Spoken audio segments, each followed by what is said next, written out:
What's up, Jetheads, and welcome to episode number 14 of Vinny and the Jets.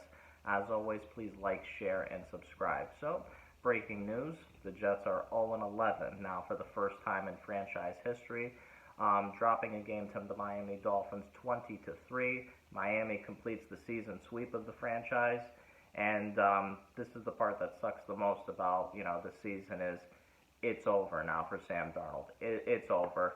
I mean, the week leading into the game, Adam Gase had a press conference and stating, wait till you see this offense open up, because for the first time, you're going to see Brashad Perryman, Denzel Mims, Jamison Crowder, all on the field at the same time. And the Sam Darnold I saw with three key weapons is the same exact Sam Darnold I saw with no weapons. I mean, there was a zero improvement. Listen to these numbers. He went 16 for 27, 0 touchdowns, and 2 lethal interceptions that a quarterback in his third year should not be making at this point in his career. I mean, it's just totally inexcusable for the third overall pick of the 2017, or is it the 2018 draft? Completely inexcusable. I think his ceiling is still high. I still think he has a lot of upside. But in order for this kid to succeed, it's not going to be here. He needs to be traded. He needs to be traded as soon as the season is over, once you know your draft positioning, once you know who the next coach is going to be, and who's going to make that decision. And really think about this for a second. 20-3 was your final score. The last time you played the Fish, you got shut out completely. 3 points in between 2 games against the same exact team.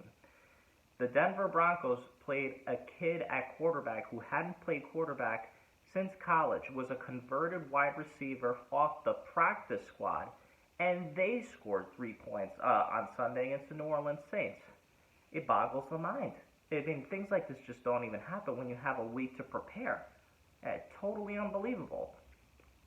Other things that went out and leaked out into the media is, I just found it disturbing that Alex Lewis wasn't in the starting lineup. Gase is called out on it in a press conference, and they just said it's a team decision. Well, was he injured? No. Well, what happened? Well, it's a team decision. Then you see that it leaks out in reports that he basically had a dispute, had an argument with Gase, and he told him to get the fuck out, for lack of a better word. I mean, this is the same guy that defended him when people were questioning his character, his leadership, as, the head coach of this team. And now this same guy comes back and tells him to get the fuck out. Wow.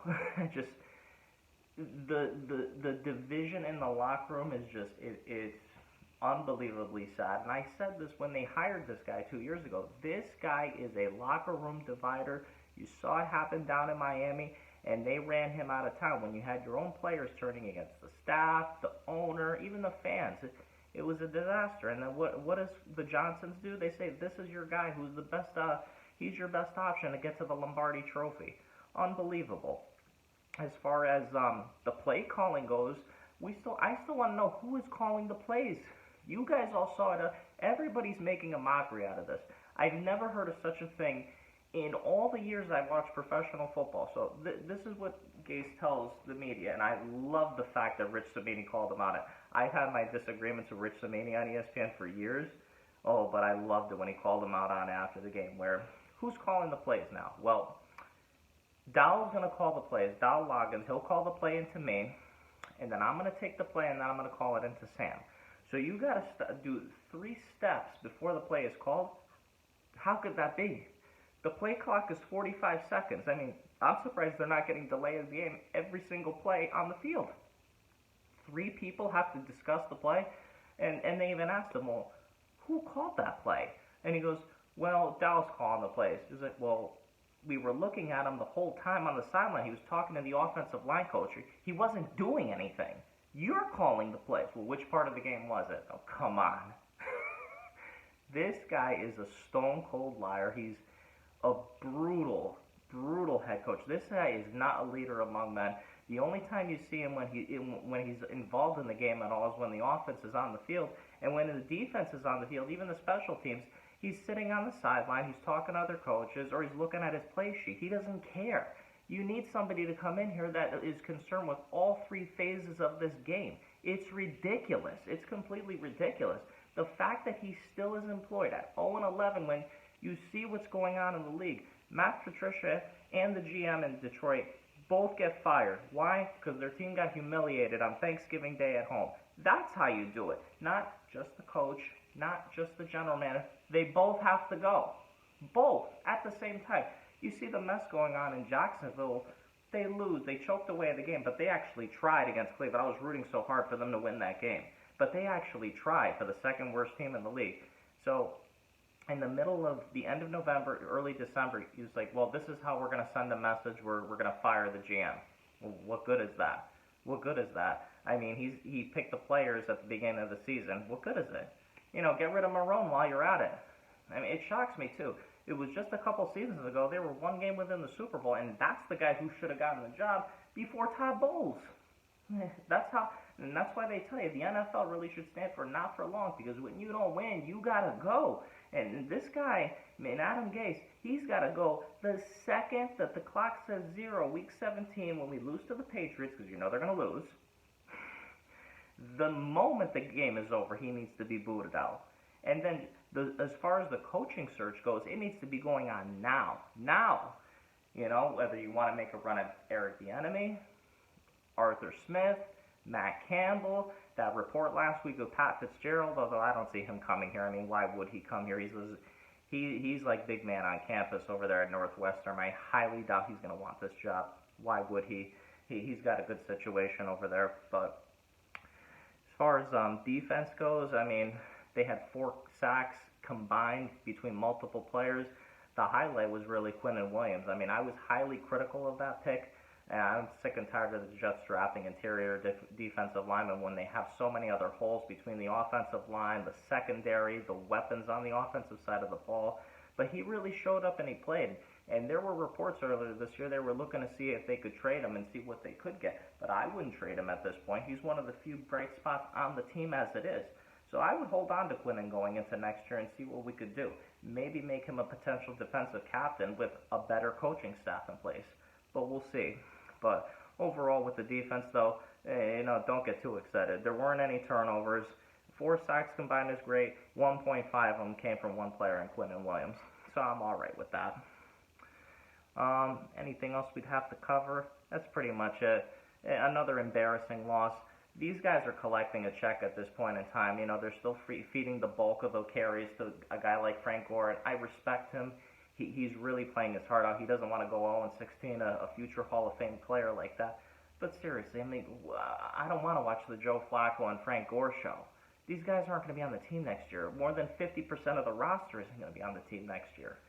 So let's move forward. Let's get to game picks. I took a big hit last week again. I really got to get my act together. Last week we went 5-10 on the season. I'm still on the above 500 at 86, 84-1. Locks are 7-5. Last week it got busted. The record doesn't include the Baltimore-Pittsburgh game that's going to be played this afternoon.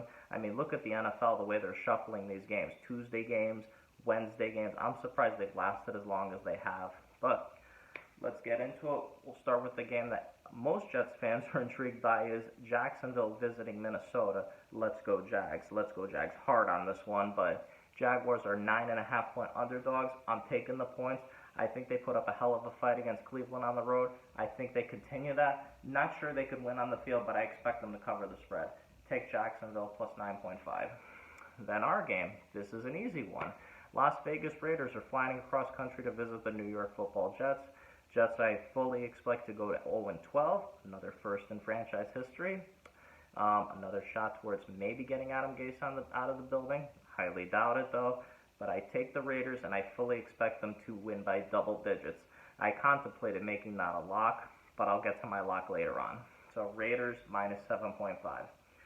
Next one we have Cleveland Browns visiting Tennessee. Tennessee is at home minus 5.5. I think Tennessee can win by a touchdown. I think they're the second best team in the conference. Take Tennessee minus 5.5. Next one we have Detroit Lions at the Chicago Bears. 2 crappy teams. Detroit's in disarray now. They're going to have an interim head coach, an interim general manager running the show the rest of the way. I think Chicago's a little bit more organized. I think they get their act together for the sake of this one. They're minus 3. I feel comfortable taking the Bears. Next one, we have the New Orleans Saints visiting the Atlanta Falcons. New Orleans is just, they're continuing, what they're doing. I like what they're doing with Taysom Hill and Drew Brees' absence. I don't expect that Atlanta to put up much of a fight. I think the Saints can win by more than 3, so take the Saints -3. Next one, we have the biggest point spread we have. Actually, no, excuse me, second biggest point spread. The Cincinnati Bengals are visiting the Miami Dolphins. Miami is -11. Cincinnati's on their second string quarterback. I expect Tua to bounce back from the injury and play on the field. I think Miami actually covers the spread in this. I usually like to take the points, but I'm going to lay 11 here, and I'm going to expect Miami to win and win big. So take Miami -11. So the next one we have is the Indianapolis Colts are visiting the Houston Texans. Houston's at home, +3. The Colts are fighting for a playoff spot. Texans aren't going to go to the playoffs, not with everything that went down with them with Bill O'Brien earlier this year. So I like the Colts -3 on the road. Almost towards the end here, we're going to go to the Los Angeles Rams visiting the Arizona Cardinals. Arizona is swirling for a win right now, swirling. They're +3. I think they could pull an upset here. I like the Cards. Take the Cards +3. Win on the field. Next one, the New York Football Giants are visiting the Seattle Seahawks. Very good team. They're going to be at home. Seattle's -7.5. Giants, there's a question whether or not Daniel Jones will be on the field. He's also possibly going to be missing up to 4 starters on the offensive line. I think it's too much to overcome, especially when you're flying out to the West Coast. The 12s won't be in attendance, but I don't see that being an issue for the Seahawks. I think they rock them. Take Seattle to win big, -7.5. Next game, Philadelphia Eagles, who they're reeling big time, and they're visiting the Green Bay Packers at home. I think Aaron Rodgers is on fire still. Green Bay's -9. I think they win by double digits, and they just put the Eagles to bed. Bet Green Bay, -9. And here's my lock of the week. Let's do this. It's basically a pick'em. New England Patriots at the Los Angeles Chargers. Los Angeles is -1 at home. Patriots are not going to want to stay home for Christmas. They expect to be in the playoffs like they always do every single season in the last 20 years. I like New England in this one. I say here, lock it in. New England -1. Or excuse me, +1. Next game, this is the biggest spread of the week. Denver Broncos at the Kansas City Chiefs. The world champions are -14. And I think they're going to cover that. Again, I've always been a sucker for underdogs. I love taking the points. Denver's QB situation with the virus is a complete mess. I never saw such a thing, and I'm 34. This one, it seems too easy to be true here. So I'm surprised the spread isn't 21, maybe 24. But at the time when I wrote this in, it was KC -14. I take KC all day on this one. It's a no-brainer. KC -14. The next game we have is the Washington football team visiting the Pittsburgh Steelers. Pittsburgh is still perfect. 11-0 at home, -8.5.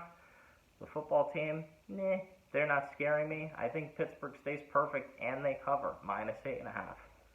Next game, we have the Buffalo Bills traveling cross country to visit the San Francisco 49ers. The 49ers have another mess on their own hands. They're going to be playing their next few games at Arizona.